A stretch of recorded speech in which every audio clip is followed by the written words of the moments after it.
Next up is Dr. Larson, who will be presenting my experience as a part-time author and full-time advocate. Please join me in welcoming Dr. Larson. I think so. Just start talking, I'll put it up. Hi. Like many of you in the audience, going through college and just as a child, I was considering a variety of careers. For a while, I was contemplating an artist, a teacher, even at one point a jockey, which thankfully my parents kind of pursued me other ways, considering I'm 6'1". But just over life, I always knew I wanted to help people and make the biggest possible impact. So I figured medicine would be a good way. So I entered college with the goal of a double major with health sciences to fulfill my pre-med requirements, as well as history, just because I found it enjoyable and entertaining and kind of a good balance. So with that history degree, I had to fulfill a full liberal arts curriculum. And one of those specific classes was a sociology class titled Illness, Disease, and Disability.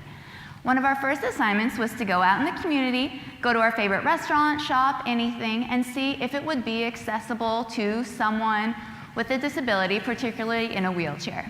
Now, prior to college, I had broken my hip when I was 17 and spent about 15 months on crutches. So I kind of thought I had this whole disability thing down pat, considering I found some places more barriers than others. However, just out in the community, I learned that so many restaurants and things were inaccessible just with steps to enter.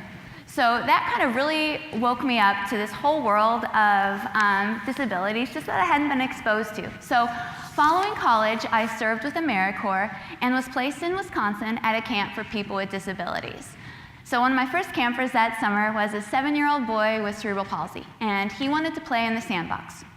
So in my head, I was thinking, okay, I can take you out of the wheelchair, kind of prop you up with pillows, because he wasn't able to sit unsupported, and kind of help him play in the sand.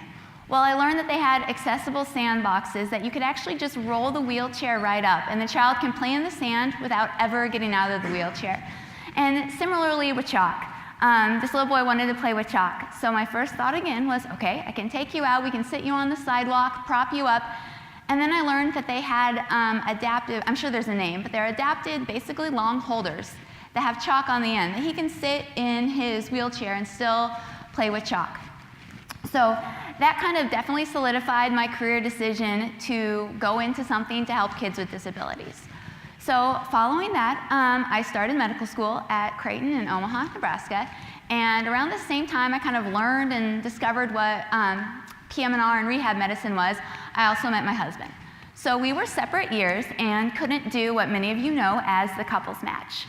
So I matched first and ended up at the University of Kansas for PM&R, and he ended up in New Orleans. So at the time I thought, my life is, I thought it was devastating. But one thing always leads to another, and kind of life is what you make it of and what opportunities you take. So I sat around the first few months every day after work crying and in my apartment, and that didn't change the situation. So I'm like, well, this will be a long 3 years if I sit here and feel sorry for myself, or I can get out doing things. So I made myself, every weekend that I wasn't on call, I made myself do one community service and volunteer event. And that kind of led to many things. I love kids, the plans to go into pediatric rehab, so a lot of my volunteer events did center around kids.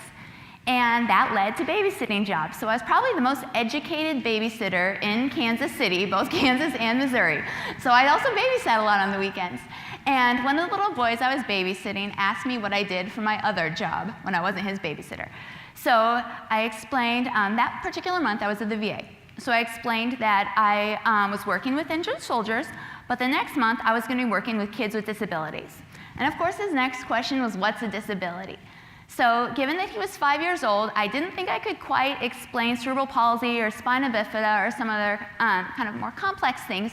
So I thought of the Limb Differences Clinic in Kansas City, where 120 kids follow missing either one or more full or partial limbs. So I was telling him about that, and he looked at me and he said, why would God do that to them? And I didn't have an answer.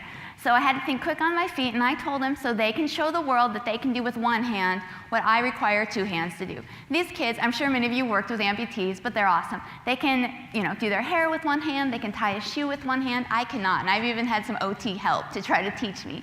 So I was kind of explaining that to him, and I was like, well, I'll just get on Amazon when I get home, and I'm sure there's a book on amputation that can do a better job explaining than what I could do. So went home that night, and I couldn't find one. I searched and searched. So I was in my very last year of residency, and the timing wasn't right, but in life we know that there's never the right time for things. But I decided that I would write one. So so I wrote the story and the premises, and then in the meantime I was interviewing different illustrators. And I knew nothing about this. Again, kind of to backtrack to the career, an author was never on my radar. It wasn't something I had intended to. It was just the best ideas are always born out of necessity. So I was meeting with different illustrators, and I was a resident, and so some wanted $10,000 up front plus different commission from the book sales. And I happened to be in an exercise class once, and the instructor was telling me that her young daughter just moved home, and she was an unemployed college illustrator. Or she had her degree in children's illustration, and she was unemployed. So I met with her. She agreed to partner with me, and that's kind of the backside of the story. So we ended up writing a story on limb deficiency and amputation, and it's three-part. The first part is the fictional children's story that with illustrations, and I do have some I can go through. Oh, I have no disclosures, sorry. So here's just a few examples of some of the illustrations. It's about a little girl who goes in the attic and finds a doll that's missing an arm.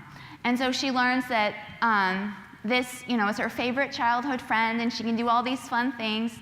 Many of the adults suggested that her parents get her a new doll, but she didn't want a new doll that had two arms. She liked her just as she was. So there's a new kid at school. He is missing an arm. At first, everyone is kind of fearful and scared because he looks different. But then she remembers her doll at home, and she can do everything she wants to with this doll, and kind of goes through how they're making this child feel included. And so that's kind of just a few little illustration examples. But it's been a great opportunity. I've had the chance to read it in classrooms, Cub Scout groups, just for a variety of book fairs and festivals. When I do that, I always bring some prosthetic limbs, adaptive equipment, just to kind of teach kids that these aren't scary. So that's the first part, is the story. The second part is a letter to parents and teachers about what to do when a child notices someone's different, kind of what Dr. Houcho was saying. One of my spinal cord patients told me years ago that the worst thing a parent can do when they point and stare when someone's different is to hush them away. He says that teaches the child to be someone who should be feared, not someone who can be his friend. So he always recommended, he wished that parents would walk up, introduce the child, have them look at the wheelchair, have them touch it, see that it's not scary. He's just a regular person who can't walk. So that's the second part. It's just kind of a letter, again, to the parents and teachers. The third part is discussion starters for families, classrooms, just to get the topic of how it feels to be different. We've all been different at one point or another. It might not be to the extreme of being in a wheelchair or missing a limb, but we've all felt just a little awkward. So how to include those people who may not fit into the rest of the group. So that's kind of the premises of the book. And then my goal here today is just to say physicians in general are creative and intelligent. Physiatrists take that up so much. We're so innovative. I know everyone here in the audience has tried to find something or adapt something for the patient to do. And I know sitting in this room right now, there's hundreds of ideas. So again, it might not be the best time in your life. Mine was right before boards. Mine was right. I was finishing residency as I was moving 1,000 miles and starting a new job. But at the same time, sometimes you just have to go with it. So we've sold hundreds of copies of books, and 100% of the proceeds have been donated to send kids with limb differences to amputee camps. And in that, we've donated thousands of dollars, and that's still our plan. So if anyone has any questions or ideas, I would love to chat. But again, I know there's so many ideas, and even if it's a crazy, far-fetched idea, if it can help others, it's worth every minute. So thank you.